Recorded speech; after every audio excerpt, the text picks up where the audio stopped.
એક સરસ મજાની બજાર છે, માર્કેટ છે. માર્કેટની અંદર એક માખી આટા મારે છે કે મેં તો ઉડતી ચલે ઇસ જગહ ઉસ જગહ પે. ઉડતી ઉડતી એક જગ્યાએથી બીજી જગ્યાએ, બીજી જગ્યાએથી ત્રીજી જગ્યાએ જાય છે. માર્કેટ હોય, બજાર હોય, બજારની અંદર ફરસાણ વાળાની દુકાન હોય. ફરસાણ વાળાની દુકાને જલેબી, ફાફડા બન્યું હોય. એમાં જલેબી પર માખી બેઠી અને એ જલેબીનું વજન કરવા લીધું. અને જલેબી પર પાછી માખી ત્યાં બેસી ગઈ, વજન થતું હતું ત્યાં. અને એ જ સમયે બીજી એની ફ્રેન્ડ જેવી માખી હતી તે સોનીની દુકાનમાં અંદર ઘૂસી ગઈ. ત્યારે સોનાનો વજન થતો હતો. ની સોનાના વજન ઉપર એ માખી બેસી ગઈ. તો જો સોનાની વસ્તુ પર માખી બેસી ગઈ અને પછી વજન થાય છે. તો વજન જોયો ને, તો જ્યારે ફરસાણની દુકાનમાં રહેલી માખીનો વજન કાંઈ ગણકાર્યો નહીં, તેનો વજનમાં કાંઈ ફેર પડ્યો નહીં, પરંતુ એ જ માખી સોનીની દુકાનમાં સોનાની વસ્તુ પર બેઠી હતી. નમસ્કાર, નમસ્તે વાલા વાલા વાલા વાલા વિદ્યાર્થી મિત્રો, કેમ છો? મજામાં? હું વિશાલ સર વાઢેર આપ સર્વનું ખૂબ ખૂબ હાર્દિક સ્વાગત કરું છું આપની પોતાની મનગમતી યુટ્યુબ ચેનલ ઓશિયન કોચિંગ ક્લાસીસમાં. વાલા વિદ્યાર્થી મિત્રો, આજે આપણે જોવાનું છે વાર્ષિક પરીક્ષા 2024 નો સરસ મજાનો શંખનાદ. ધોરણ 9 વિષય ગણિત ચેપ્ટર 4, 5, 6 ના મોસ્ટ આઈએમપી પ્રશ્નો. આટલું તો કરવું જ પડે ભાઈ. આટલું કરી નાખો એટલે 80 માંથી 80 મળે. આ સાહેબે આપેલું વચન છે આપને. બરાબર છે વિદ્યાર્થી મિત્રો, તમને વાત કરી દઈશ કે ચેપ્ટર 1, 2, 3 ની આઈએમપી વાળો શંખનાદ નીચે ડિસ્ક્રિપ્શન બોક્સ ની અંદર છે. સાથે સાથે વિડિયો લાઈક કરી દો, કોમેન્ટ કરી દો અને ચેનલને સબસ્ક્રાઇબ કરો અને વિડિયો મેક્સિમમ તમારા ફ્રેન્ડ સુધી શેર કરી દેજો, ભૂલતા નહીં. ચાલો હવે આપણે ડાયરેક્ટ ટોપિક પર જઈએ. ખોટી તમારી સાથે વધારે લપચપ ન કરતા ડાયરેક્ટ આપણે ચેપ્ટર પર. ચેપ્ટર 4. ચેપ્ટર 4 નું નામ છે દ્વિચલ સુરેખ સમીકરણો. આ દ્વિચલ સુરેખ સમીકરણો તમારી માટે મોસ્ટ આઈએમપી ચેપ્ટર બનશે. કારણ કે જો તમે અગાઉના ધોરણમાં એકચલ સુરેખ સમીકરણો વિશે ભણી ગયા, તેના આધારે આ બધા બને છે. બરાબર? પછી આવશે સુરેખ સમીકરણ.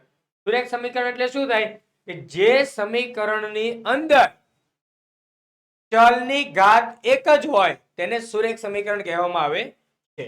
ચલો ત્યારબાદ જોઈએ કે આ સમીકરણને સોલ્વ કરવા માટે કયા કયા મુદ્દા ધ્યાનમાં રાખવા જોઈએ, કઈ રીતે તમારે કરવું જોઈએ. ચાલો, તો સૌથી એક મોસ્ટ ઇમ્પોર્ટન્ટ વસ્તુ છે પરીક્ષાની અંદર, તમારે આના ઉપરથી કોઈ પણ રીતે એકાદો સવાલ બની શકે છે. કઈ રીતે પૂછાય તેની પેટર્ન ફિક્સ ના હોઈ શકે, પરંતુ તમને આના પરથી સવાલ પૂછાશે કે જે સમીકરણને ax + by + c = 0 સ્વરૂપમાં દર્શાવી શકાય તેને દ્વિચલ સુરેખ સમીકરણ કહે છે.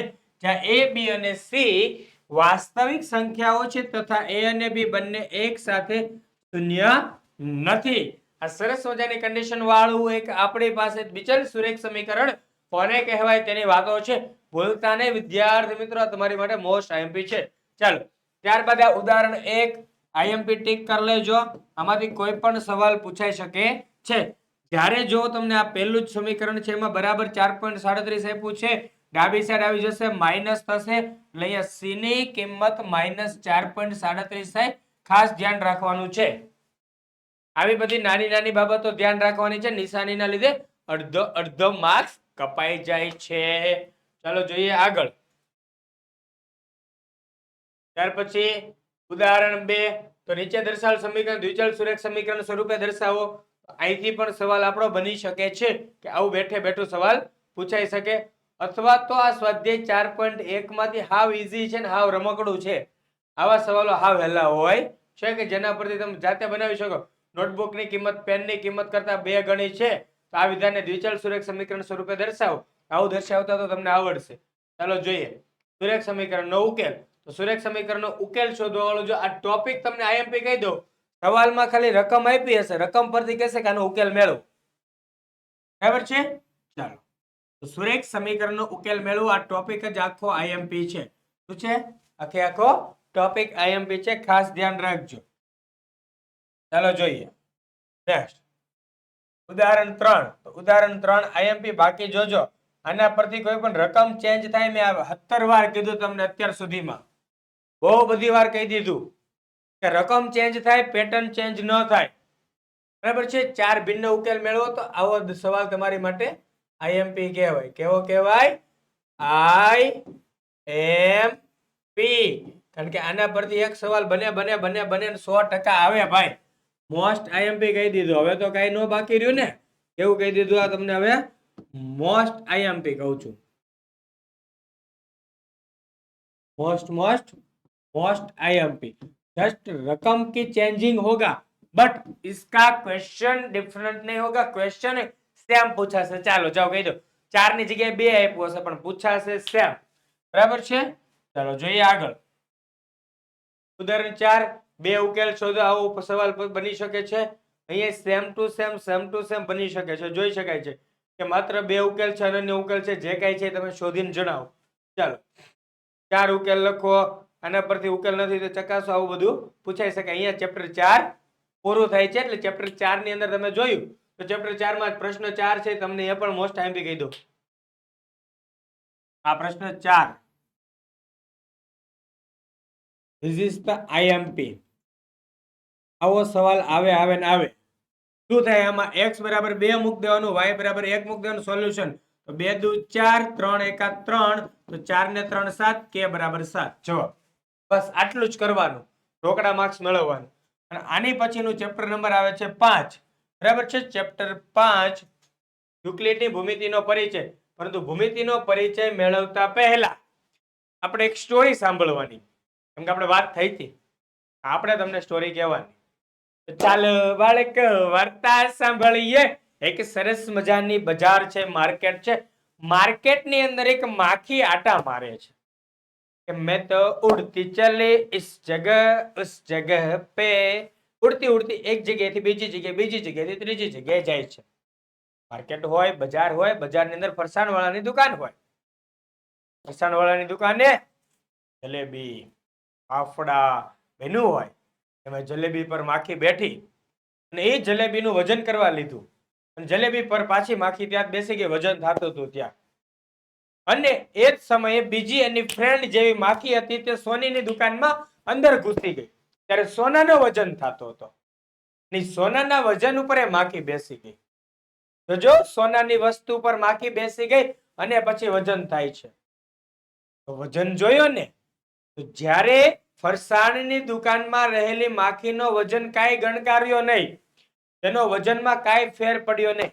પરંતુ એ જ માખી સોનીની દુકાનમાં સોનાની વસ્તુ પર બેઠી હતી ત્યારે તેનો વજન થયો. ત્યારે તેની સોનાની કિંમત સાથે માખીની કિંમત પણ ગણવી પડી. પછી ત્યાંથી માખી ઉડાડી દીધી. વાત અલગ છે. માખી તેના ઉપર બેઠી તો માખીનો પણ વજન વધ્યો, વેલ્યુ વધી, તેની કિંમત સાથે ગણવી પડી. ત્યારે ફરસાણની દુકાનમાં નહીં. તો આ જ રીતે વિદ્યાર્થી મિત્રો ખાસ ધ્યાન રાખજો. જીવનમાં કેવી જગ્યાએ જાઓ છો, કેવા લોકો સાથે રહો છો, કેવા મિત્ર બનાવો છો, તેના ઉપર તમારી આખી જિંદગી ડિપેન્ડન્ટ રહે છે. તમારા પર તેનો લેબલ લાગે છે, થપ્પો લાગે છે. ખબર પડે? એટલે મિત્રો હંમેશા સારા બનાવવા, નેક દિલ બનાવવા, હંમેશા બધાની સાથે હળી મળી રહેતા હોય તેવા મિત્રો બનાવવા. દુનિયા માટે, ભારત દેશ માટે, વિશ્વ માટે, વર્લ્ડ માટે કંઈક કરી છૂટવા માટેના પ્રાણ ન્યોછાવર કરવા પડે તેવા હોય ને, કે તેવી વાતો કરતા હોય તેવા મિત્રો બનાવવા. સારી વાતો કરતા હોય, મોળી વાતો કરતા હોય તેવા મિત્રો ન બનાવવા. કારણ કે દરેક ધર્મમાં કંઈક ને કંઈક એવું કીધેલું છે કે મોળી વાત થાય ને તો જિંદગીમાં આપણને એમ થાય કે એકાદો ઉપવાસ કરી લેવાય. આ રીતે વિદ્યાર્થી મિત્રો સારા મિત્ર બનાવો, સારી સંગત કરો અને જીવનમાં આગળ વધો, મમ્મી પપ્પાનું નામ રોશન કરો. ચાલો વિદ્યાર્થી મિત્રો આપણે આગળ જોઈએ. ચેપ્ટર નંબર 5 યુક્લિડની ભૂમિતિનો પરિચય. તો ભૂમિતિ માટે અંગ્રેજી શબ્દ જીઓમેટ્રી છે. જીઓમેટ્રી શબ્દ બે ગ્રીક શબ્દોના સંયોજનથી બનેલો છે. જીઓ અને મેટ્રેન. જીઓનો અર્થ પૃથ્વી અને મેટ્રેનનો અર્થ થાય માપવો. આ તો બધી તમારી બેઝિક બાબતો છે. ચલો આગળ જોઈએ. આ ચેપ્ટર હું તમને એમ કહીશ કે સંપૂર્ણ વાંચી લેજો. ખાલી એટલું જ શા માટે કહું છું? કારણ કે આ વાંચશો ને તો મજા આવશે. વાંચશો તો મજા આવશે. કારણ કે આની અંદર તમને બહુ બધી ફેક્ટ આપેલી છે. શું આપેલી છે? ફેક્ટ, બાબતો આપેલી છે. તો ફેક્ટ વાંચી લેવી જરૂરી છે. જો આમાં હું તમને સ્ટાર્ટિંગ થી જ વાંચ્યું તો તમને કઈ કઈ ફેક્ટ જાણવા મળી?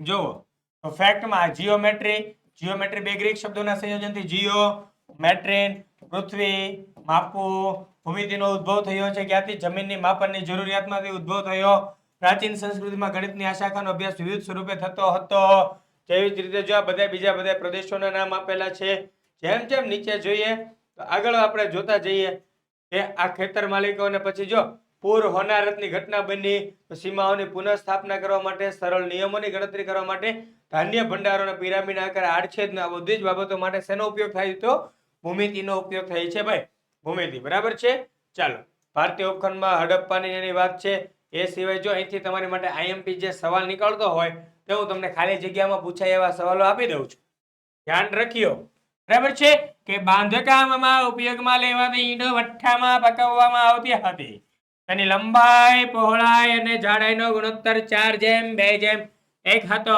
આઈએમપી સવાલ છે પરીક્ષામાં પૂછાય છે પછી આવડતો નથી તો યાદ રાખવાનું કે જો ખરાબ કામ કરીએ તો 420 નંબરનો કેદી નંબર આપવામાં આવે છે પરંતુ અહીં આપણે 421 છે શું છે તે કે લંબાઈ પહોળાઈ અને જાડાઈનો ગુણોત્તર 4:2:1 હતો બરાબર છે એટલે ખાસ યાદ રાખજો 8 નો ગુણોત્તર પછી કેટાનિક સાહેબ ભૂલાઈ ગયું 420 પહેલા એક પિક્ચર આવતું મૂવી હતું 4/420 એના પરથી યાદ રાખશું કે 421 આપણો જવાબ બરાબર છે ચાલો પ્રાચીન સમયમાં શુલ્બા સૂત્ર આ પણ એક સરસ મજાનો સવાલ છે પ્રાચીન ભારતમાં શુલ્બા સૂત્ર એ ભૌમિતિક રચનાઓ માટે મહત્વપૂર્ણ ગ્રંથ હતો કે પૂછાઈ શકે કે પ્રાચીન ભારતમાં ખાલી જગ્યાએ ભૌમિતિક રચનાઓ માટે મહત્વપૂર્ણ ગ્રંથ હતો આવડશે બરાબર છે ચાલો કયો છે કે શુલ્બા સૂત્ર ધીસ ઇઝ ઓલસો આઈએમપી ચાલો અગ્નિકુંડોના નિર્માણ થયા હતા પવિત્ર અગ્નિને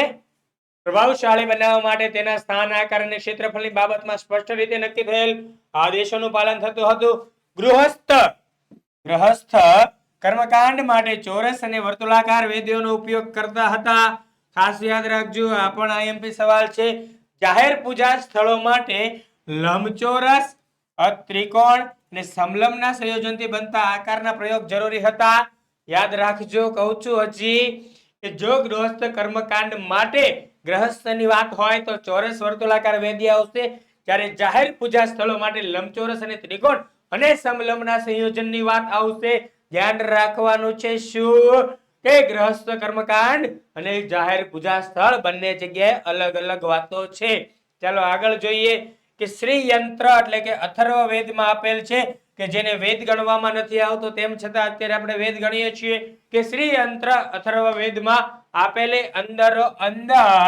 ગૂંથાયેલા 9 સમદ્વી બાજુ ત્રિકોણોનું સંયોજન છે આ ત્રિકોણ એવી ચોક્કસ રીતે ગોઠવાયેલ છે કે તેમાંથી 43 ઉપત્રિકોણ બને છે ખાસ યાદ રાખવાનું છે આ જેટલી અંડરલાઈન કરી છે મજા આવે એટલી વાર લખીને પાકું કરી લેવાનું છે પાકું ન થતું હોય દિવસ રાત એક કરીને પાકું કરવાનું છે અહીંથી સવાલ નીકળે 110% શ્યોરિટી સાથે કહું છું પેપરમાં આમાંથી એકાદો સવાલ નીકળશે ચાલો જોઈએ આપણે આગળ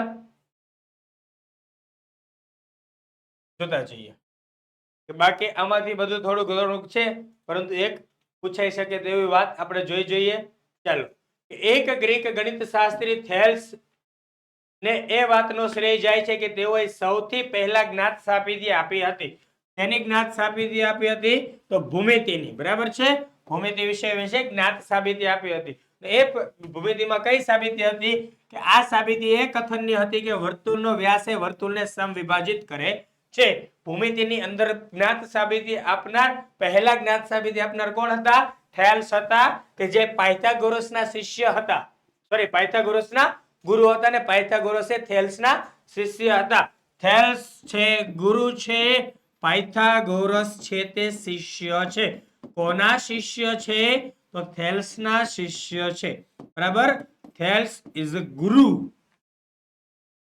ઓકે એના ટીચર છે થેલ્સ ઇઝ અ ટીચર જોજો થેલ્સના એક અતિ પ્રસિદ્ધ શિષ્ય પાયથાગોરસ છે તેમનું નામ તમે ચોક્કસપણે સાંભળ્યો હશે ખાસ યાદ રાખજો કે કથન કયું હતું કે વર્તુળનો વ્યાસ વર્તુળને સમવિભાજિત કરે છે તે કથન આપ્યું હતું થેલ્સે આપ્યું હતું એની જ્ઞાત સાબિતી આપી હતી સાથે સાથે તેના શિષ્યનું નામ છે પાયથાગોરસ આવા સવાલો પણ પરીક્ષામાં પૂછાઈ જાય છે ચાલો એક ગણિત શિક્ષક જે હા ઈસવીસન પૂર્વે 300 સુધી ચાલુ રહી. આ સમય ઇજિપ્તના એલેક્ઝાન્ડ્રિયાના એક ગણિત શિક્ષક યુક્લિડે તે સમય સુધી જાણીતા ગણિતના બધા જ જ્ઞાનને એકત્રિત કર્યું અને એલિમેન્ટ્સ નામના તેમના પ્રસિદ્ધ ગ્રંથના રૂપમાં તેને વ્યવસ્થિત કર્યું. એલિમેન્ટ્સને તેને કેટલા પ્રકરણોમાં 13 પ્રકરણોમાં વિભાજિત કર્યું. તેમાંથી પ્રત્યેકને પુસ્તક માનવામાં આવે છે. એટલે ખાસ ધ્યાન રાખજો, યુક્લિડ આવશે, એલિમેન્ટ્સ નામનું પુસ્તક આવશે, 13 ભાગોની અંદર વિભાજિત કરશે. આગળ જોતા જઈએ યુક્લિડની વ્યાખ્યાઓ અને સ્વયંસિદ્ધ સત્યો. યુક્લિડે વ્યાખ્યાઓ આપેલી છે. એલિમેન્ટ્સના પુસ્તક 1 માં કેટલી વ્યાખ્યાઓ આપેલી છે? 23 વ્યાખ્યાઓ આપેલ છે. એ સિવાય અહીંયા પરિમાણની વ્યાખ્યાઓ પણ એને એવી કરેલી છે. આ ઘન પદાર્થ સમતલ રેખા બિંદુની વાતો છે. એ સિવાય આ બધી નીચેની વ્યાખ્યાઓ છે. વ્યાખ્યાઓ તમારે યાદ રાખી લેવાની છે, વ્યાખ્યા પાકી કરવાની છે. એ સિવાય અહીંયા જો એની વ્યાખ્યા પાકી કરવાની, સ્વયંસિદ્ધ સત્ય અને પૂર્વધારણાઓ, આ બધું જ કેવું છે તમારી માટે આઈએમપી છે. પછી ના કહેતા, બરાબર છે. વ્યાખ્યા પાકી કરવાની છે, પૂર્વધારણા અને સ્વયંસિદ્ધ સત્યો પાકા કરી લેજો, ભૂલતા નહીં. ચલો જોઈએ આગળ. જો આ 7 વ્યાખ્યાઓ છે, 7 વ્યાખ્યાઓ પાકી કરવી જરૂરી છે. ચાલો આગળ જોઈએ. આ એના સ્વયંસિદ્ધ સત્યો છે. આ 7 એના સ્વયંસિદ્ધ સત્યો છે, તે સત્યો પાકા કરી લેજો. એ સિવાય જો પૂર્વધારણા 1, પછી આ સ્વયંસિદ્ધ સત્ય 5.1, પૂર્વધારણા 2. પરંતુ આ પૂર્વધારણા 2 ની અંદરનો એક સરસ મજાનો મુદ્દો કે જે પૂછાઈ શકે તેવો છે, ખાસ ધ્યાન રાખી લેજો. ચાલો તો જોતા જઈએ. આપણે નોંધીએ કે જેને આપણે આજકાલ રેખાખંડ કહીએ છીએ તેને યુક્લિડે શાંત રેખા કહ્યું હતું. તો રેખાખંડ ઇઝ ઇક્વલ ટુ શાંત રેખા. પણ આવું કોણે કીધું ભાઈ? આવું યુક્લિડ બાબા ભસીને ગયા હતા. કોણ? યુક્લિડે કીધેલું. મેં નથી કીધું, તમે નથી કીધું. કોને કીધું છે? યુક્લિડે કીધું છે આવું કે રેખાખંડ એ શાંત રેખા છે ભાઈ. રેખાખંડ એ શાંત રેખા છે, ખાસ યાદ રાખજો. આવું યુક્લિડ કહીને ગયા છે, પરીક્ષામાં પૂછાય છે. ચાલો પૂર્વધારણા 3, 4, 5 પાકી જ કરવાની છે, ગોખી જ નાખવાની છે, બરાબર છે. ચાલો આગળ જોતા જઈએ. આ ઉદાહરણ 1 વાળી બેઠી આકૃતિ પણ પૂછાઈ શકે. 2 વાળું બહુ પૂછાવાના ચાન્સીસ ઓછા છે. Rare of the rare. પ્રમેય 5.1 સાબિત કરવાનું બહુ ભાગ્યે જ પૂછાય છે. આમાંથી જો પૂછાતો હોય તો આ પ્રશ્ન નંબર 4 પૂછાય છે. પૂછાવા જેવો પ્રશ્ન મને એ લાગે છે. ચલો આગળ જોઈએ આપણે. બાકી આ પ્રશ્ન નંબર 6 પણ પૂછાય છે. ચલો આગળ જોઈએ. ચેપ્ટર અહીંયા પૂરું થઈ ગયું. સારાંશ વાંચવો જરૂરી છે. આવું આપણે પહેલાય કીધું હતું ને, હજી કેવી છે તો સારાંશમાં તમને બધું જ આપેલું છે, જોઈ લેજો. ચલો ચેપ્ટર નંબર 6 રેખાઓ અને ખૂણાઓ. કેવું છે ચેપ્ટર? રેખાઓ અને ખૂણાઓ. ચાલો જોઈએ. આગળના પ્રકરણમાં આપણે શીખ્યા કે ભાઈ ઓછામાં ઓછા 2 ભિન્ન, એક રેખા દોરો, ઓછામાં ઓછા 2 ભિન્ન બિંદુઓ જોઈએ. એ બધી વાતો આપણે જોઈ હતી. ચાલો બાકી આપણે ખૂણા કઈ રીતે બને છે, રેખા કઈ રીતે બને છે, તે બધી બાબતોથી તમને જાણકારી હશે જ. ચલો મૂળભૂત પદો તથા વ્યાખ્યાઓ. તો અહીંયા થોડી ઘણી બાબતો આપણે શીખી લેવાની છે. ફટાફટ બેઝિક ઇન્ફોર્મેશન સાથે આવી રહ્યો છો તમારી પાસે. ચેપ્ટર નંબર 5 માં મેં કીધું એવા જ મોટા ભાગના સવાલો પૂછાશે. એની બહારના પૂછાવાના chances rare of the rare છે. લગભગ તો પૂછશે જ નહીં. મેં કીધું ને એમાંથી 100% પૂછાઈ જશે. ચેપ્ટર 5 માં એની બહારનું કાંઈ નહીં છે, ગેરંટી છે. એટલે ચાલો મૂળભૂત પદો તથા વ્યાખ્યાઓ. યાદ રાખો કે 2 અંત્ય બિંદુઓ વાળા રેખાના ભાગને રેખાખંડ કહેવાય છે. ચાલો એક જ અંત્ય બિંદુ ધરાવતા રેખાના ભાગને કિરણ બેન કહેવાય છે. એવું ને એવું ખાલી કિરણ કહેવાય. એ પછી આપણને એમ થઈ જાય કે ઓલા કિરણ બેન કે કિરણભાઈ, ઈ કોઈ નહીં. કિરણ એટલે ગણિતની ભાષા વાળું કિરણની વાત થાય છે. ઓકે, આજુબાજુમાં કોઈ રહેતા હોય એ ભૂલી જાજો. એ રેખાખંડ એબી ને રેખાખંડ એબી તેની લંબાઈને એબી વડે દર્શાવે છે. કિરણ એબી તથા રેખાને રેખા એબી વડે દર્શાવાય છે. ચાલો આ બધા સંકેતો છે ને એ બધી એની વાતો છે. જો અહીંયા એક સરસ મજાની વાત છે કે અસમરેખ બિંદુ કોને કહેવાય? જો 3 કે 3 થી વધારે બિંદુ એક જ રેખા પર આવેલા હોય તો તે બિંદુને સમરખ કહેવાય. સમરખ નહીં ભાઈ, સમરેખ કહેવાય. કેવું કહેવાશે? સમરેખ કહેવાશે. ખાસ ધ્યાન રાખજો. તો સમરેખ બિંદુઓ કોને કહેવાય? તો એક જ રેખા પર ત્રણ કે ત્રણથી વધારે બિંદુઓ આવેલા હોય તો. અન્યથા એટલે કે એક જ રેખા પર 3 થી ઓછા એટલે કે બે બિંદુઓ એક રેખા પર હોય પરંતુ ત્રીજું બિંદુ છે રેખાની બહાર હોય તો તેને કેવા કહેવાય? અસમરેખ બિંદુઓ કહેવાય છે. ધારો કે આ રેખા છે તેના ઉપર આ બે બિંદુઓ આવેલા છે અને આ ત્રીજું બિંદુ છે. આ ત્રીજું બિંદુ બહાર નીકળી ગયું રેખાની, એટલા માટે તેને શું કહેવાશે? અસમરેખ કહેવાશે. ક્લિયર? ચાલો હવે અહીંયા ખૂણાની વ્યાખ્યા જોઈ લઈએ. જ્યારે બે કિરણો એક સામાન્ય અંત્યબિંદુમાંથી ઉદ્ભવે ત્યારે ખૂણો બને છે. ખૂણો બનાવતા કિરણોને ખૂણાની બાજુઓ કહેવામાં આવે છે અને સામાન્ય અંત્યબિંદુને ખૂણાનું શિરોબિંદુ કહે છે. અગાઉના ધોરણમાં આપણે વિવિધ પ્રકારના ખૂણા, લઘુકોણ વિશે એટલે કે એક્યુટ એંગલ, ગુરુકોણ એટલે ઓબ્ટ્યુઝ એંગલ અને કાટકોણ એટલે રાઈટ એંગલ વિશે આપણે ભણી ગયા છે. એ સિવાય સરળ કોણ એટલે સ્ટ્રેટ એંગલ, વિપરીત કોણ એટલે કે રિફ્લેક્સ એંગલ વિશે આપણે ઓલરેડી ભણ્યા છીએ. આ પાંચ ખૂણાઓ વિશે ભણ્યા છીએ. એ સિવાય આપણે કોટિકોણ, કોમ્પ્લિમેન્ટરી એંગલ એન્ડ પૂરક કોણ એટલે કે સપ્લિમેન્ટરી એંગલ વિશે ઓલરેડી ભણી જ ગયા છીએ. બરાબર છે? ચાલો જોતા જઈએ આગળ. લઘુકોણનું માપ કેટલું હોય, કાટકોણ કેવો હોય, સરળ કોણ કેવો હોય, વિપરીત કોણ કેવો હોય, દરેકની વ્યાખ્યાઓ અહીંયા આપેલી છે. અહીંયા મેં તમને કોટિકોણની વાત કરી હતી. કોટિકોણ ખાસ યાદ રાખજો. તમારી પરીક્ષામાં કોટિકોણ કે પૂરક કોણનો એક સવાલ હશે. જે બે ખૂણાઓના માપનો સરવાળો 90 અંશ થાય તેને એકબીજાના કોટિકોણ એટલે કે કોમ્પ્લિમેન્ટરી એંગલ કહે છે અને જે બે ખૂણાના માપનો સરવાળો 180 અંશ થાય તે ખૂણાને એકબીજાના પૂરક કોણ કહે છે. યાદ રાખજો. એ સિવાય આવશે આસન કોણ એટલે કે એડજસન્ટ એંગલ વિશે આપણે ઓલરેડી અગાઉના ધોરણમાં બધું ભણી જ ગયા છીએ. જો ન ભણી હોય, યાદ ન આવતું તો અત્યારે યાદ કરી લો. ચાલો, જે બે ખૂણાઓનું શિરોબિંદુ એક જ હોય, એક ભુજ સામાન્ય હોય અને સામાન્ય ન હોય તેવા ભુજ એ સામાન્ય ભુજની જુદી જુદી બાજુએ હોય તેવા બે ખૂણાઓને આસન કોણ કહેવાય છે. જેમ કે આ એક ખૂણો દોર્યો મેં, ખૂણો એક દોર્યો, આ ખૂણા એક ને અહીંયા દોરીશ ખૂણો 2. તો ખૂણા 1 અને ખૂણા 2 નું શિરોબિંદુ સામાન્ય છે. એક બાજુ સામાન્ય છે ને જે બે બાજુઓ સામાન્ય નથી તે સામાન્ય બાજુની વિપરીત તરફ આવેલી છે. તો આ બંને ખૂણાઓને શું કહેવાય? આસન કોણ તરીકે ઓળખવામાં આવે છે. ચલો અહીંયા જો આસન કોણની વિશે કમ્પ્લીટલી ડીપમાં આપેલું છે. અહીંયાથી આપણને ખ્યાલ આવી જાય છે. ચાલો એ સિવાય આગળ આપણે જોઈશું રૈખિક જોડ વિશે પણ આવશે. જો અહીંયા રહ્યું ખૂણાઓની રૈખિક જોડ, લિનિયર પેર એંગલ્સ. ખૂણાઓની રૈખિક જોડ લિનિયર પેર ઓફ એંગલ્સ. એ સિવાય આવશે રેખાઓ AB અને CD એકબીજીને પરસ્પર O બિંદુમાં છેદે તો અભિકોણ એટલે કે વર્ટિકલી અપોઝિટ એંગલ્સ ની બે જોડ બને છે. એમાંથી એક જોડ ખૂણો AOD, ખૂણો BOC અહીંયા સામસામે આપેલું છે. ચાલો પરસ્પર છેદતી અને ન છેદતી રેખાઓ વિશે તમને ખ્યાલ હોય. ધીસ ઇઝ છેદતી, ધીસ ઇઝ નોટ છેદતી રેખા. ઓકે, ચાલો આગળ જોઈએ કે ખૂણાઓની જોડ, સમાંતર રેખાઓ વચ્ચેનું અંતર.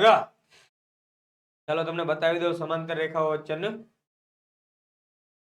સમાંતર રેખાઓની વચ્ચેનું અંતર, ડિસ્ટન્સ બિટવીન પેરેલલ લાઇન્સ. સમાન લંબાઈ હોય તેને શું કહેવાય છે? Distance between parallel lines. ચલો કોટિકોણ, પૂરક કોણ, આસન કોણ, પૂર્વધારણા 6.1 યાદ રાખી લેજો. જે કિરણનું ઉદ્ભવ બિંદુ રેખા પર હોય તેવા કિરણ અને રેખાથી બનતા બંને ખૂણાઓનો સરવાળો કેટલો થાય? 180 અંશ થાય છે. ચાલો આગળ જોતા જઈએ આપણે. આનું પ્રતિપ વિધાન કે જે કઈ છે બધી બાબતો ઘણી બધી આવતી જ રહેવાની છે.